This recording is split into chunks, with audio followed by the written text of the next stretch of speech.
ఆంధ్రప్రదేశ్ రాజకీయాల్లో ఇప్పుడు hot topic ఏంటంటే ఒకటే సమాధానం. మంత్రివర్గ విస్తరణ. కూటమి ప్రభుత్వం కొలువుదీరిన 2 ఏళ్లు కావస్తున్న వేళ క్యాబినెట్లో ప్రక్షాళన తప్పదన్న ప్రచారం పొలిటికల్ సర్కిల్స్లో హీట్ పెంచుతోంది. పనితీరు బాగోలేదోయ్, ఇక పదవికి గుడ్ బై చెప్పేయండి అంటూ ముఖ్యమంత్రి చంద్రబాబు నాయుడు కొంతమందికి గ్రీన్ సిగ్నల్ ఇచ్చేదానికి సిద్ధమవుతున్నారట.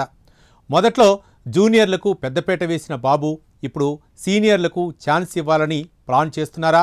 స్థానిక సంస్థల ఎన్నికలు గండం గట్టెక్కిన వెంటనే సంక్రాంతి తర్వాత ఆ 5 మంత్రులపై వేటు పడనుందా?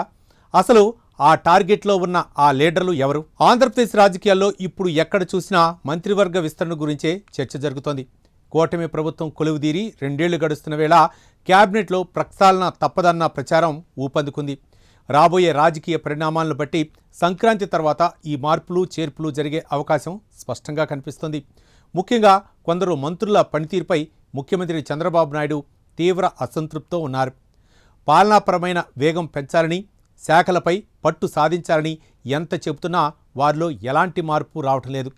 ఇక ప్రతిపక్షాల విమర్శలను సమర్థవంతంగా తిప్పికొట్టడంలోనూ, ప్రజలకు ప్రభుత్వ పథకాలను వేగంగా చేరవేయడంలోనూ కొందరు విఫలమవుతున్నారు. అందుకే ఈసారి సీనియర్లు సమర్థులకు అవకాశం కల్పించి అసమర్థులకు ఉద్వాసన పలకాలని సీఎం భావిస్తున్నట్లు రాజకీయ వర్గాల్లో జోరుగా టాక్ నడుస్తుంది.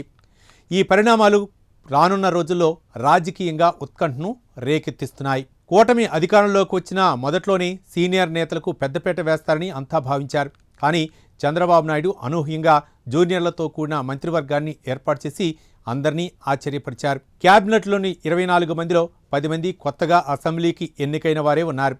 తొలిసారిగా చట్టసభలో అడుగుపెట్టిన వారు పరిపాలనపై అవగాహన పెంచుకోవడానికి కొంత సమయం పట్టింది. అంతలోనే సీఎం గట్టిగానే హెచ్చరికలు కూడా జారీ చేయడంతో అందరూ గాడిలో పడతారని అంతా అనుకున్నారు. కానీ కాలం గడుస్తున్నా కొందరు జూనియర్ మంత్రుల పనితీరు ఆశాజనకంగా లేదనే అభిప్రాయం బలంగా వ్యక్తమవుతోంది. ఫైళ్ల క్లియరెన్స్లో తీవ్రమైన జాప్యం జరుగుతుండటం, శాఖాపరమైన సమీక్షలో క్రియాశీలకంగా వ్యవహరించకపోవటం వంటి అంశాలు మంత్రుల కొంప ముంచుతున్నాయి. రాజకీయంగా ఎదురవుతున్న సంక్లిష్ట పరిస్థితులు కూడా వీరు సమర్థవంతంగా ఎదుర్కోలేకపోతున్నారు. ఫలితంగా ఈసారి విస్తరణలో సుమారు 5 మంత్రుల పదవులు గల్లంతు కావటం ఖాయమనే ప్రచారం రాష్ట్ర వ్యాప్తంగా రాజకీయ వర్గాల్లో తీవ్ర కలకలం రేపుతోంది. ప్రస్తుతం ప్రభుత్వం దృష్టి అంతా స్థానిక సంస్థల ఎన్నికల నిర్వహణపైనే కేంద్రీకృతమై ఉంది. వీలైనంత త్వరగా ఈ ప్రక్రియను పూర్తి చేయాలని చంద్రబాబు నాయుడు భావిస్తున్నారు. డిసెంబర్లోగా ఎన్నికల తంతు మొత్తం ముగించాలనే గట్టి పట్టుదలతో అధికార యంత్రాంగం పనిచేస్తోంది. ముందుగా మున్సిపల్ ఎన్నికలు నిర్వహించి ఆ తర్వాత పంచాయతీ ఎన్నికలకు వెళ్లాలని ప్రణాళిక సిద్ధం చేశారు. చివరగా పరిషత్ ఎన్నికలను పూర్తి చేసి స్థానిక సంస్థలపై పూర్తి పట్టు సాధించాలని వ్యూహం రచిస్తున్నారు. ఇలాంటి కీలకమైన ఎన్నికల సమయానికి ముందే మంత్రివర్గ విస్తరణ చేపడితే పార్టీలో అసంతృప్తి పెరిగే ప్రమాదం ఉందని, దానివల్ల ఎన్నికల ఫలితాలపై ప్రభావం పడే అవకాశం ఉందని పెద్దలు భావిస్తున్నారు. అందుకే స్థానిక సంస్థల ఎన్నికల గండం గట్టెక్కిన తర్వాతే మంత్రివర్గ విస్తరణ చేపట్టాలని అధిష్టానం తుది నిర్ణయానికి వచ్చినట్లు తెలుస్తోంది. ఎన్నికల సమయంలో మంత్రుల్ని మారుస్తే అనవసరమైన గందరగోళం ఏర్పడుతుందని, అందుకే ఈ నిర్ణయం సరైనదేనని రాజకీయ విశ్లేషకులు భావిస్తున్నారు. స్థానిక సంస్థల ఎన్నికలు ముగిసిన వెంటనే సంక్రాంతికి అటు ఇటుగా మంత్రివర్గ విస్తరణ జరిగే అవకాశం అత్యధికంగా ఉంది. వేసవి లోపల ఈ ప్రక్షాళన ప్రక్రియను పూర్తి చేయాలని చంద్రబాబు నాయుడు అంతర్గతంగా కసరత్తు చేస్తున్నట్లు సమాచారం.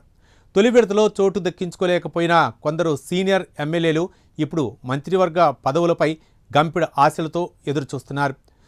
జూనియర్ల పనితీరును బేరీజు వేసి వెనుకబడిన 5 మంత్రులను తప్పించి సీనియర్లకు బాధ్యతలు అప్పగిస్తారనే ప్రచారం ఊపందుకుంది. శాఖల వారీగా సమీక్షలు జరిపి ఎవరి పనితీరు ఎలా ఉందనే దానిపై నిఘా వర్గాల ద్వారా చంద్రబాబు నాయుడు ఎప్పటికప్పుడు సమాచారం సేకరిస్తున్నారు. హెచ్చరికలు జారీ చేసినప్పటికీ కొందరు మంత్రుల వైఖరిలో ఎలాంటి మార్పు రాకపోవడంతో వేటు వేయటం ఖాయమని స్పష్టమవుతోంది.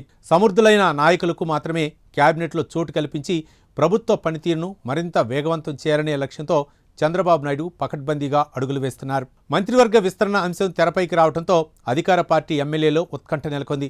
ఎవరికి ఉద్వాసన పలుకుతారు, ఎవరికి కొత్త అవకాశం దక్కుతుంది అనే చర్చ ప్రతి ఒక్కరి నోట నలుగుతోంది. పార్టీ కోసం కష్టపడిన వారికి, సమర్థవంతంగా పనిచేసే వారికి తగిన గుర్తింపు ఉంటుందని అధిష్టానం సంకేతాలు ఇస్తుంది. రాబోయే ఎన్నికలు ప్రభుత్వ పాలనా సంస్కరణలు దృష్టిలో ఉంచుకొని ఈ ప్రక్షాళన అత్యంత కీలకం కానుంది. కేవలం కుల సమీకరణలు మాత్రమే కాకుండా పరిపాలనా దక్షతను ప్రాతిపదికగా తీసుకొని ఈసారి కేబినెట్ కూర్పు ఉంటుందని తెలుస్తోంది. కొందరు మంత్రులు తమ స్థానాలను కాపాడుకోవడానికి చివరి ప్రయత్నాలు ముమ్మరం చేశారు. అధిష్టానం దృష్టిలో పడేందుకు నానా తంటాలు పడుతున్నారు. అయితే చంద్రబాబు తీసుకునే కఠిన నిర్ణయాలు ఏ విధంగా ఉంటాయో వేచి చూడాలి. రానున్న రోజుల్లో ఆంధ్రప్రదేశ్ రాజకీయాల్లో ఈ మంత్రివర్గ విస్తరణే అత్యంత ప్రధానమైన ఘట్టంగా నిలవనుంది.